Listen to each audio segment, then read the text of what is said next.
السلام عليكم ويعطيكم العافية. هاي المحاضرة بطريقة الديستانس ليرنينج، الجزء من المحاضرات اللي بدأنا نجهزهم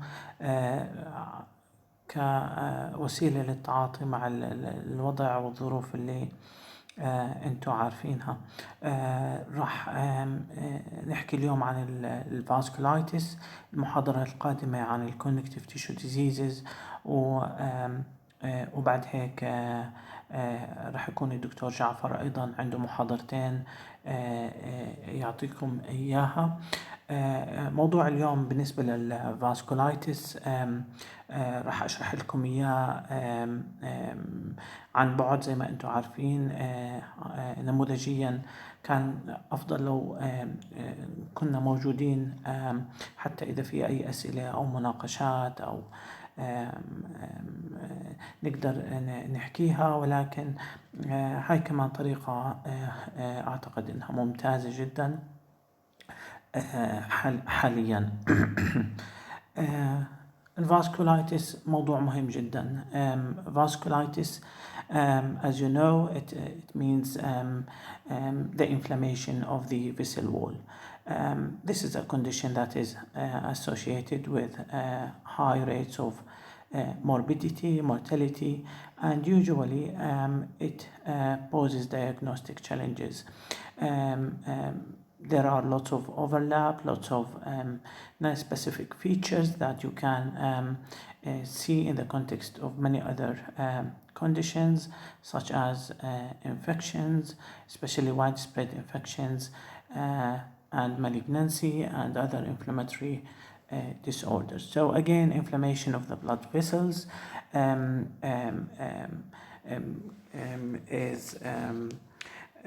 means an inflammation usually of an autoimmune origin, but sometimes can be associated with other entities such as cancers and infections. Therefore, they have been categorized into two main groups, primary and secondary. By primary, we mean that type of vasculitis that presents as a standalone problem, as a main category, such as giant cell arteritis or Takayasu arteritis. In other situations, vasculitis can be secondary to other driving factors, as you would know, for example, medications, which can cause drug-induced vasculitis, infections, malignancies, organ transplantation, and cryoglobulinemia. Actually, cryoglobulinemia can be also essential, and so can be categorized under primary vasculitis. However, it can also be a secondary phenomenon.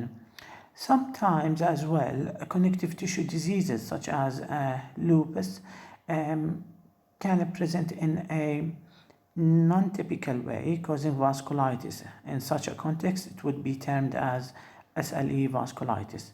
Please do not mix this up with the pure form of SLE. SLE is still not mainly a type of vasculitis. It is a connective tissue disorder. However, on some occasions, it can result in a secondary vasculitis. So it can cause something called SLE vasculitis. That is the vasculitis that occur in the context of a process of SLE. So why it is important? So vasculitis can cause lots of changes and abnormalities across the vascular walls, causing lots of pathological changes, such as thickening of the vessel walls, which can result in luminal narrowing or occlusion, which can then result in tissue or organ ischemia. As you will see on the slide, on other occasions, it can cause some weakening of the vascular walls, and so the vessel walls become thin, and then aneurysmal changes and formation can develop. This will cause disruption of the vascular wall with possible hemorrhage into the tissues.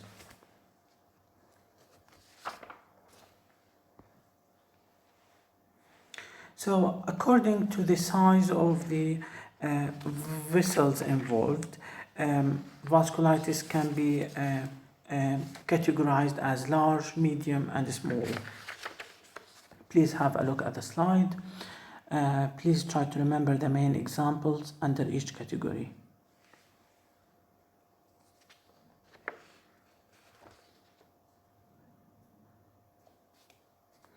So, as you would have had a look, large vessel vasculitis, there is a main example of giant cell arteritis.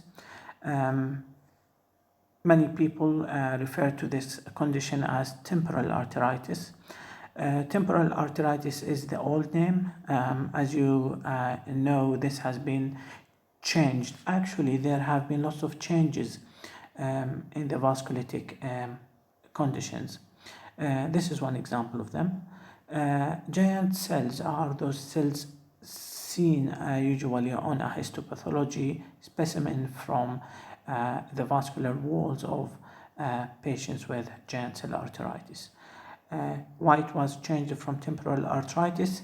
Because, as you know, this condition can also affect many other vessels other than the temporal ones. So for more accuracy, it has been changed into giant cell arteritis.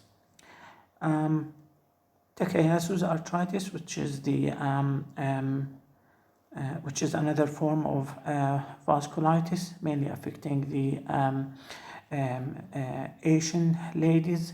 Not so common in our country. However, there is no guarantee that any of these vasculitis syndromes not to occur at any time or in any place. Medium vessel vasculitis, on the other hand, is a separate category. A main example here is polyarteritis nodosa. Please remember that polyarteritis nodosa can be seen commonly in our country, or at least more commonly than other types of arthritis, because it is associated with hepatitis B infection, which is also not very rare in our region.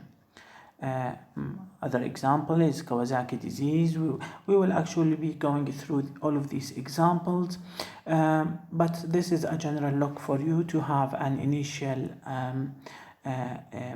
idea. Small vessel vasculitis, on the other hand, is actually subcategorized into two main types. The first group are the ones that you see on the top, so Wegener's, granulomatosis, microscopic cholangitis, and Church-Strauss syndrome. These are the ANCA-associated vasculitis. So these are the ANCA-associated vasculitis syndromes, whereas the other ones, such as Henoch-Schönlein-Purpura or isolated cutaneous vasculitis, are not ANCA-associated forms of vasculitis.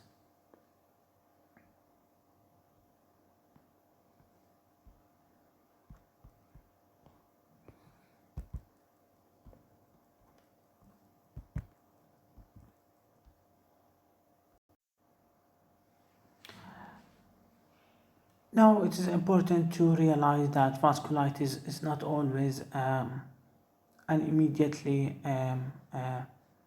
overt or self-manifesting problem. We have to suspect it. Sometimes we have to look for it. It's always important to keep an index of suspicion. These are some examples as to when to suspect vasculitis. It is not an exhaustive list, but these are some of the most common situations where we have to suspect vasculitis. Remember issues like unexplained skin rashes, skin ulcers, polyneuropathy, or mononeuritis multiplex presentations. All of these can be hints for an underlying systemic vasculitis process. Also, pulmonary hemorrhage, renal pulmonary syndromes, glomerulonephritis, and unexplained general deterioration in body systems and also organ failures.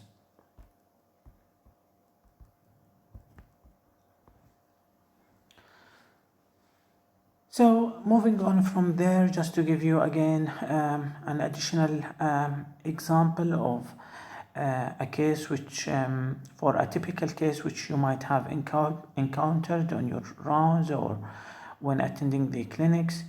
You might have seen this presentation of young or middle-aged person who was referred with uveitis or blurred vision.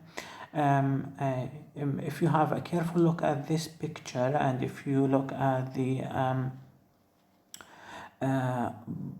bottom part of the eye, you would see something like an air fluid level. This is inflammatory fluid, and you might have seen it on your rounds. This is the classical hyperplasia in the context of Behçet's disease. Now a little bit of geography for you. What you see on the screen is actually the world map. Look at those areas with the black circles. This is what was called the Old Silk Road. Very interesting fact. The populations of the populations who used to live on this route or around it, such as the Arabs, Turkish, Persians, Chinese. These are the populations that are commonly affected by this condition of Behçet disease, or what we traditionally call the Behçet or Behçet's disease.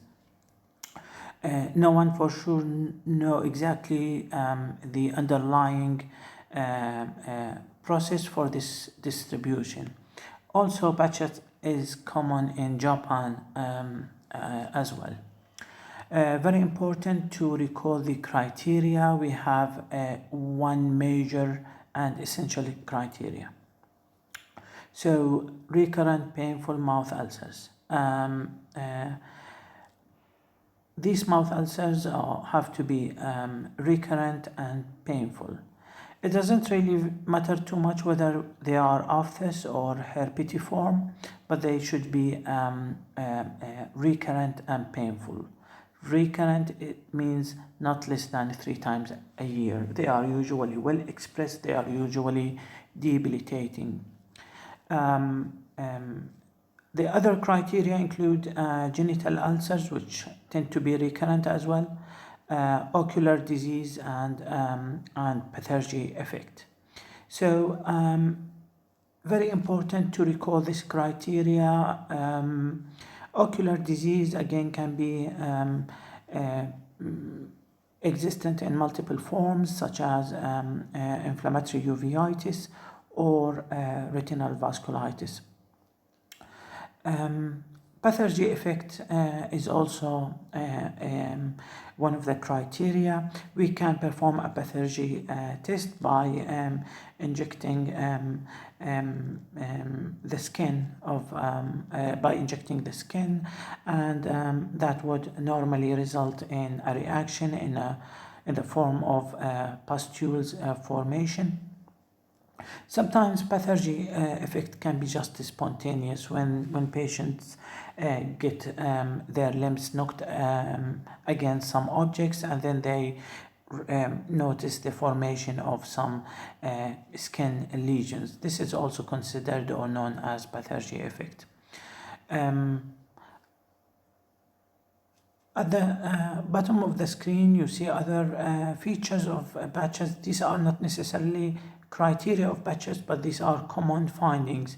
Skin lesions such as erythema nodosum, pseudoaneurysms formation are non-clinical features for Behçet, and there is an relatively important association with HLA-B5. HLA-B5 can be confusing. Some textbooks refer to it in the form of HLA-B5. You might see other references mentioning the word B51. So just for you to understand, HLA-B51 is only a subtype of HLA-B5. HLA-B5 consists of HLA-B51 and B52. What concerns us here in Behçet's disease is the B51. Additional skin features. So on the top right corner, you see the an example of Vasculitis, that is a pustule formation after the injection. Usually this is looked at 24 to 48 hours after injecting, and also we see like an acneiform rash on the skin. So things like acneiform rash or pseudofollicular rash are other common features in Behçet's disease. So Behçet's disease is only an example for vasculitis. Now, going back to the rest of the vasculitis, these are usually grouped or classified as to whether they are primary or secondary. So as I started talking to you at the beginning, know that there are some secondary types of vasculitis. These are the vasculitis that occur in the context of other underlying conditions. For example, aortitis in the context of RA, so that is secondary to RA. Infections, hepatitis B, so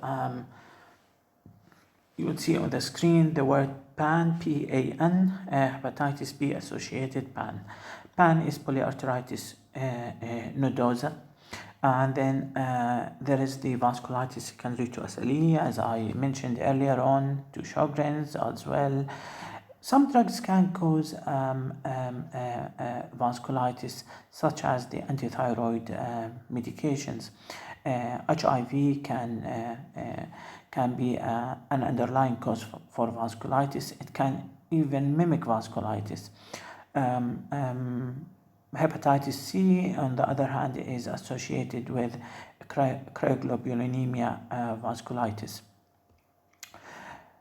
We need to concentrate on the primary forms of vasculitis for today, and it's very important to remember that that vasculitis can be secondary. Remember the main examples which I have just mentioned, but also we need to go through the primary vasculitis syndromes, and these are also grouped into subgroups depending on the size of the vessels involved. So, for example, large arteritis in Takayasus, polyarteritis nodosa, as an example of a medium-sized arteritis, and then going on to look at the small vessel vasculitis. Medium to small vessel, usually referred to as small vessels vasculitis for simplification. Small vessel vasculitis are divided into the ANCA associated one and the non-ANCA associated one. ANCA associated vasculitis, main examples, Wegener's vasculitis, or polyangiitis with granulomatosis, or and also Church-Strauss syndrome and microscopic polyangiitis. Other forms of small vessel vasculitis that are not ANCA associated are henoch-Chenlin purpura, cryoglobulinemia, and cutaneous leukocytoclastic angiitis. These tend to be mediated by immune complex formation rather than the presence of ANCA antibodies. Germ cell arthritis as one of the large vessel vasculitis, not quite common in our region. This is a type of systemic inflammatory vasculitis that chiefly affects the temporal arteries. Usually the age is well above 50 and is more common in females. However, it can affect males as well. In a way, it's considered a severe form of a condition called PMR, or polymyalgia rheumatica. Polymyalgia rheumatica is a more benign condition with proximal stiffness and pains and aches in the muscles, hip and shoulder girdle areas. However, these conditions tend to be more common in the white populations. Usually presents with a new onset unilateral headaches. Scalp tenderness is a feature, and usually these are preceded with less specific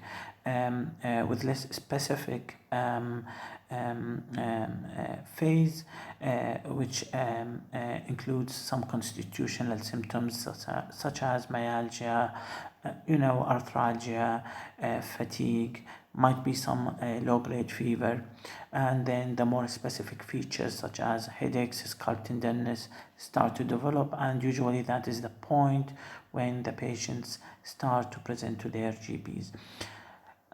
The main concern here is vision loss. So this type of vasculitis can include the temporal branches that include the vessels that give supply to the back of the eye, to the retina. Less common complications are aortic aneurysms, extremity claudication, and mesenteric infarctions. Again, all of these are due to the same underlying pathophysiological process, which is a large vessel vasculitis. What do we look for on physical examination? As you would see on the screen,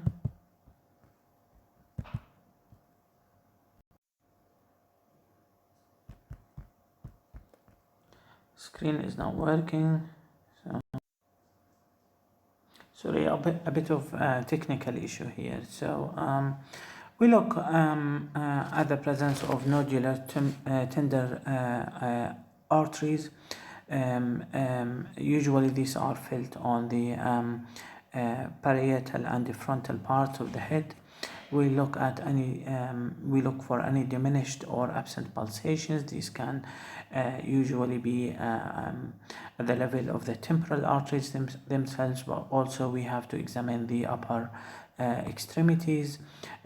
We check for any scalp tenderness. Patients usually get to know that their scalps are tender when they, for example, comb their hairs, and also absent peripheral pulses.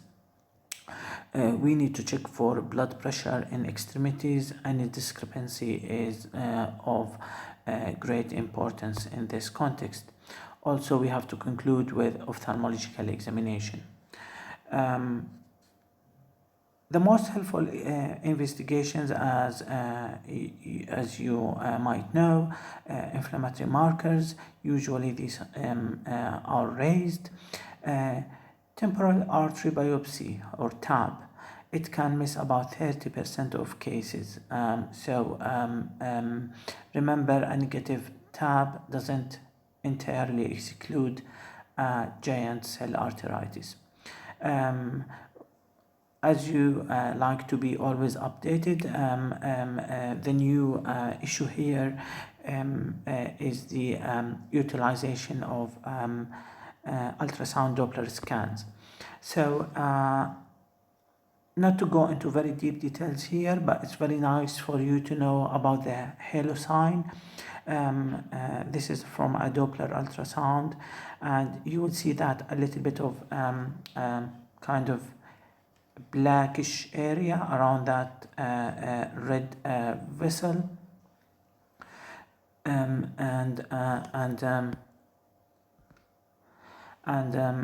this actually represent the thickened and possibly edematous area of the vessel wall. And if we see this sign, it is actually equivalent to a positive histopathological specimen. Next to talk about for you is the Chiasis disease, or what is also called or known as the pulseless disease. It's very common not to be able to elicit peripheral pulses in this condition. It's rare, it's of a known etiology, but still inflammatory and autoimmune in origin. So we do not know the very exact mechanism, but we know that it is of an autoimmune inflammatory nature. There is a very high predilection for the involvement of the aorta and its branches, and it is potentially catastrophic. So this is a very another serious condition. Usually presents in younger ladies than the ones you get affected with the earlier type of giant cell arthritis. Here we talk about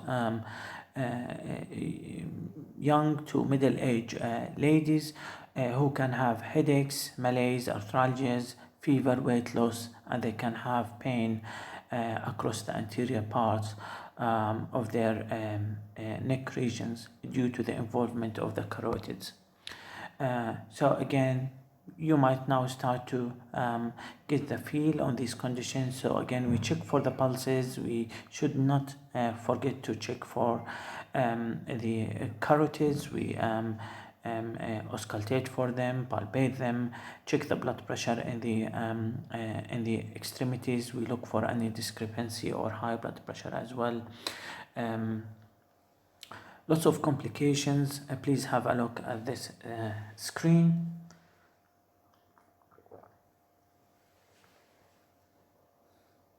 So most of them are complications of a very high blood pressure.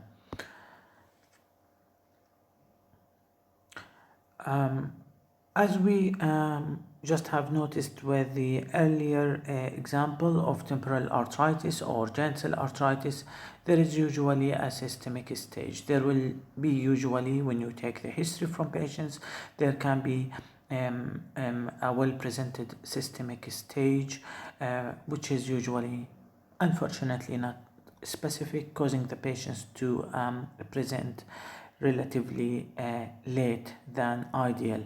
So they might be having and experiencing some non-specific symptoms like generalized weakness or low-grade fever or myalgia, arthralgia, before the occlusive stage starts, and then the more specific features start to become to surface and to become more clear. And after the occlusive stage, there will be the stage of remission. However, remission is not always an indicator of a good thing. It's not a very good word, because remission here happens after some damage has already happened. It's just a remission of the more active process, but a damage would have already happened. And the aim of our treatment is usually to intervene before damage occurs. Angiography is very helpful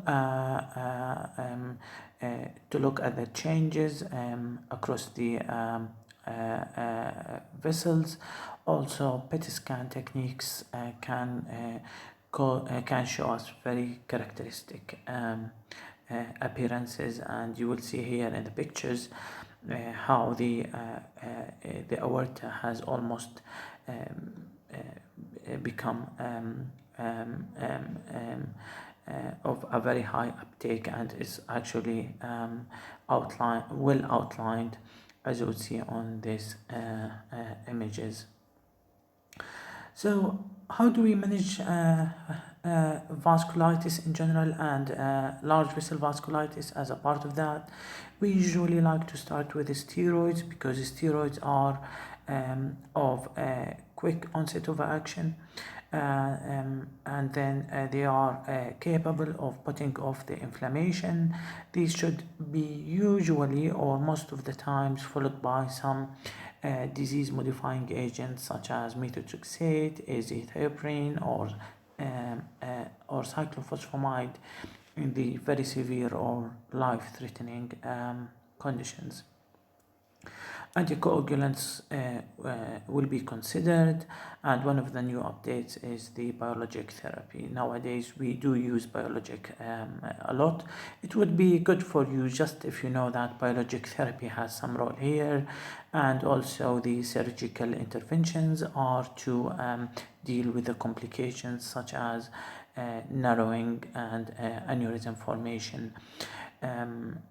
caused by these conditions. It's nice to try to differentiate in between very active vasculitis and a vasculitis that has already caused a damage.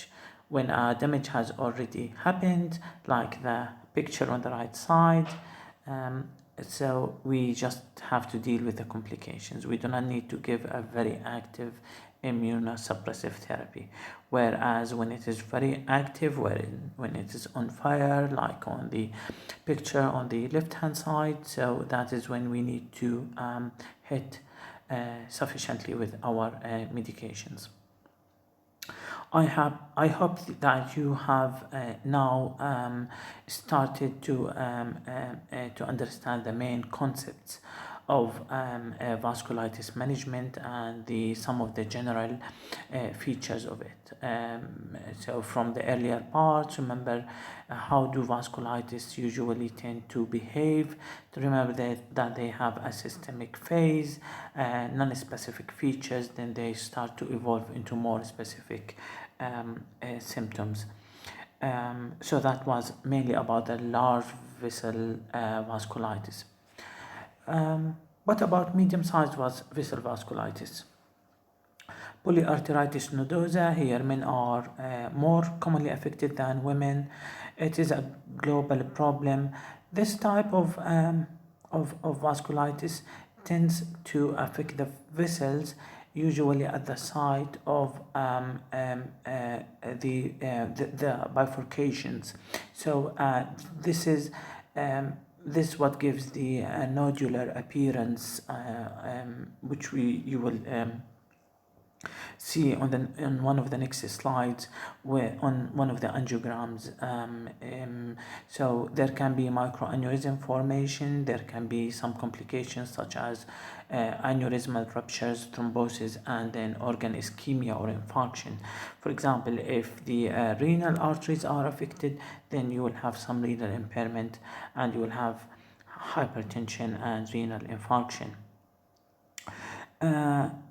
I hope you have a look at this at these features. Again, look at the how there can be some systemic features followed by more specific features.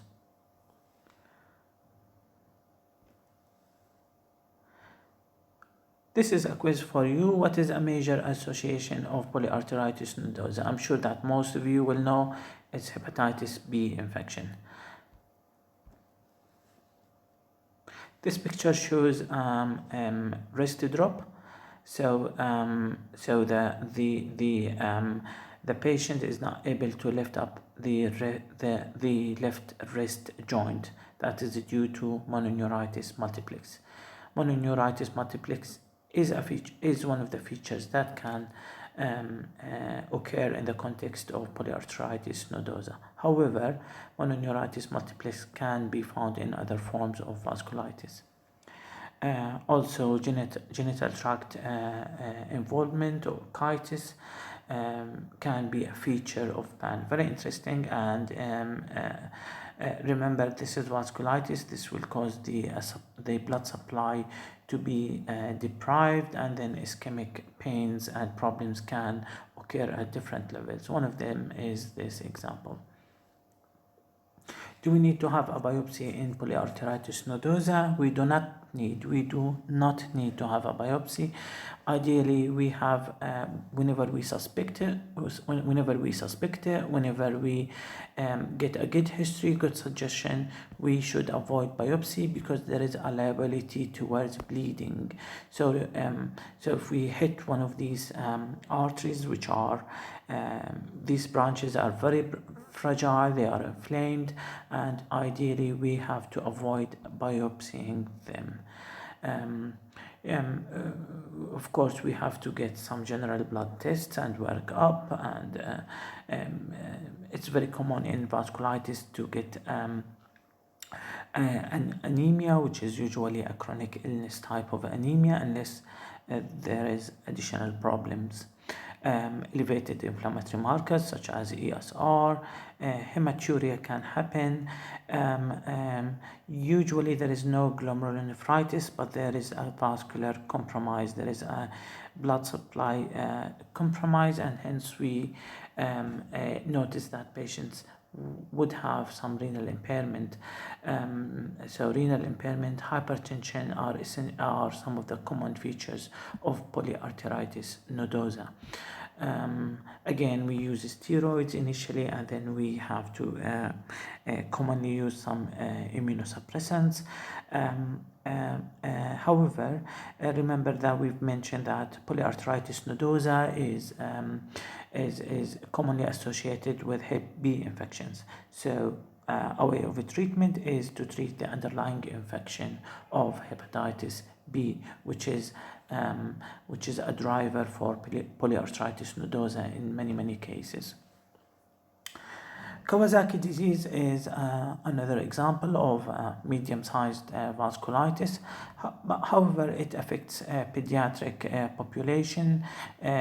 Japanese and Chinese populations are the most common ones, and they are a differential diagnosis for myocardial infarctions in children. Mucositis can occur, and they are usually treated with aspirin for this type of vasculitis.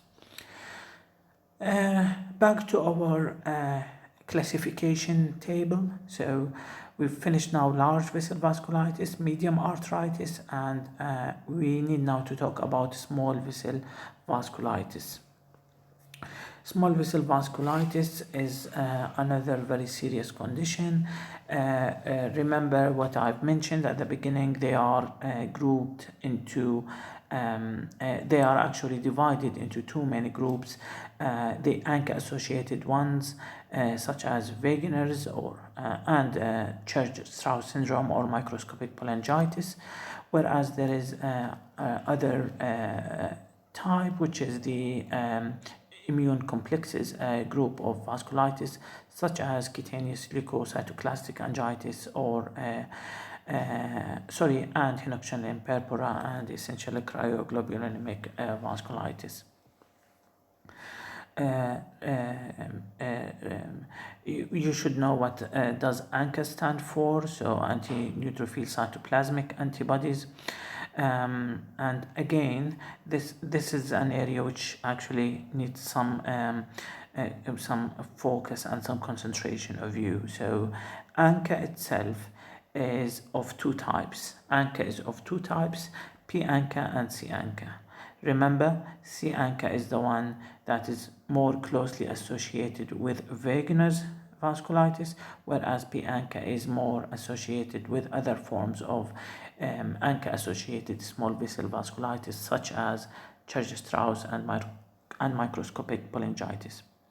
Again and again, there will be a general phase in the way of the presentation, and that is usually followed by more specific organs involvement. Have a look at this slide.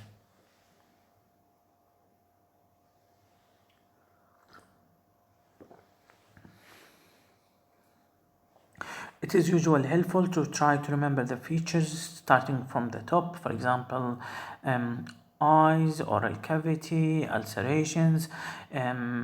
from your knowledge, you might also remember or try to compare that. Also, SLE is a condition where there can be oral ulcers.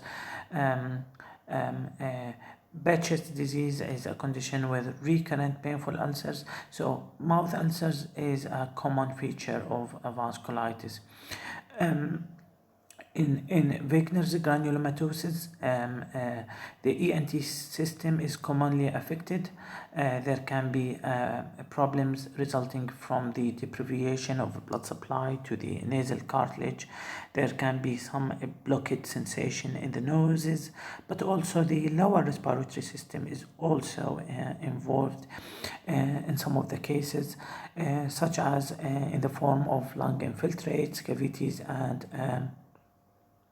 and pulmonary hemorrhage. There is also some cardiac involvement, occasionally inflammatory myocarditis, and the kidneys, and also involvement of the kidneys, which can be reflected by having renal impairment. Remember to suspect Wegener's granulomatosis with patients with such features, and an external feature, an external organ where some of the features can be present is the skin with nodules or purpura or skin ulcerations.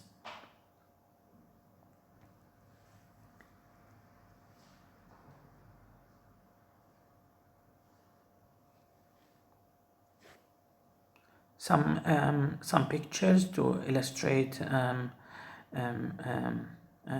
the clinical features as mentioned. This is a saddle nose abnormality. Look at the upper part of the nose, look at the nasal bridge area and how it collapsed. This is a highly suggestive feature of Wegener's granulomatosis. Same principle of treatment with induction followed by maintenance. If kidney failure occurs at later stages, a renal transplantation might be required. Church-Strauss syndrome is the eosinophilic granulomatosis with polyangiitis.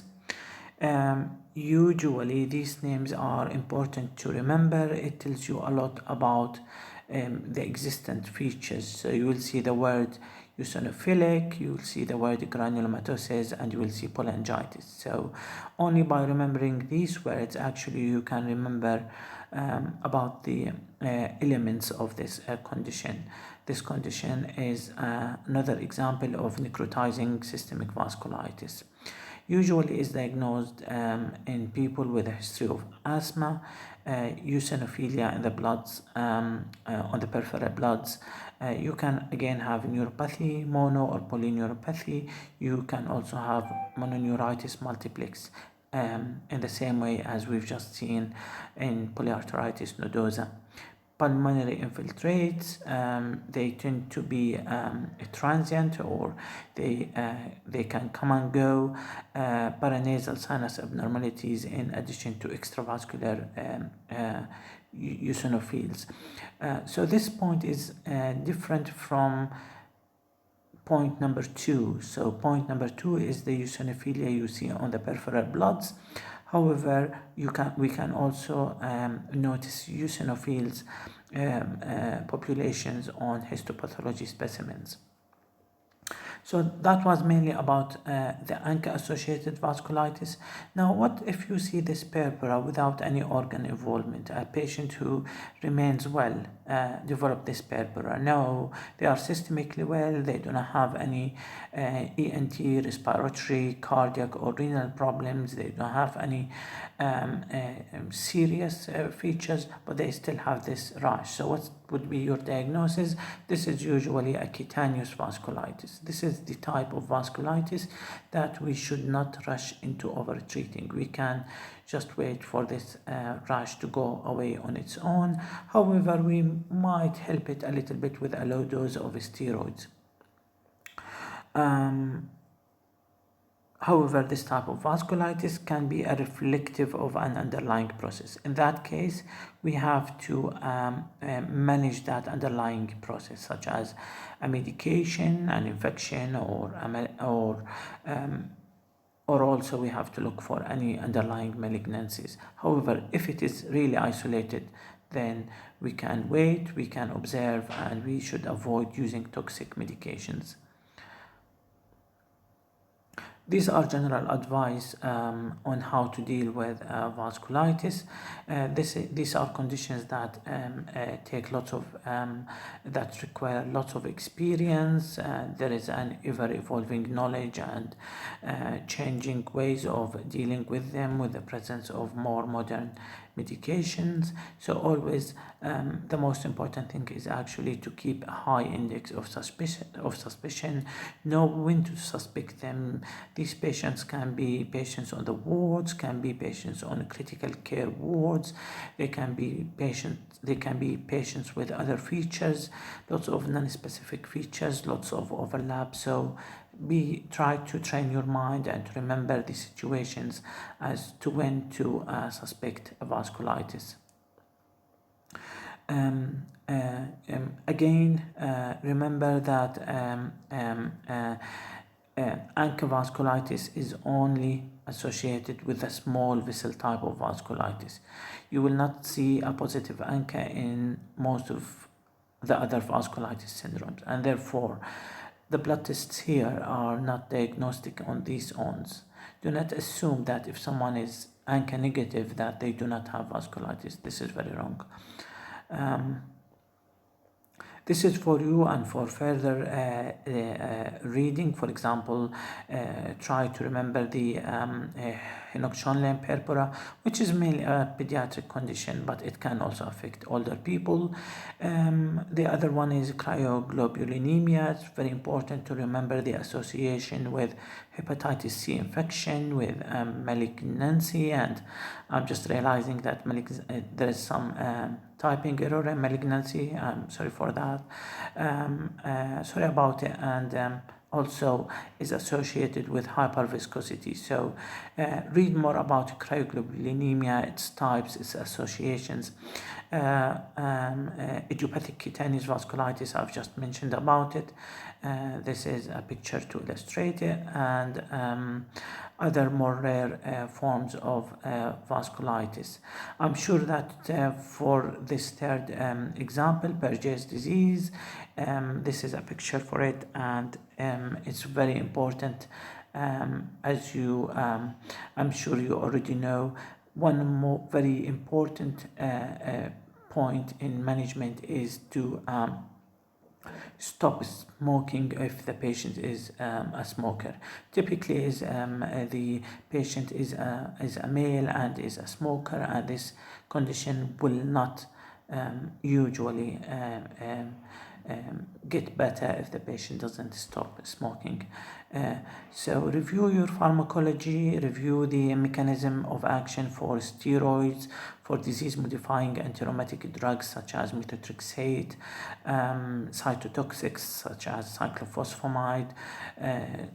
Try to refresh your memory about their side effects and when are the situations that we should avoid using them. For example, we do not give cytotoxics to pregnant patients. Remember to refresh your memory on NSAIDs, the selective compared to the non-selective NSAIDs, and how it's important to avoid NSAIDs in most of the cases, and review your knowledge on biologics. Thank you very much. Please remember there will be second presentation on connective tissue diseases. I hope that you use the time to study, and أي أسئلة رجاء تواصلوا معنا ورح نكون على استعداد إن نجاوبكم. شكرا جزيلا.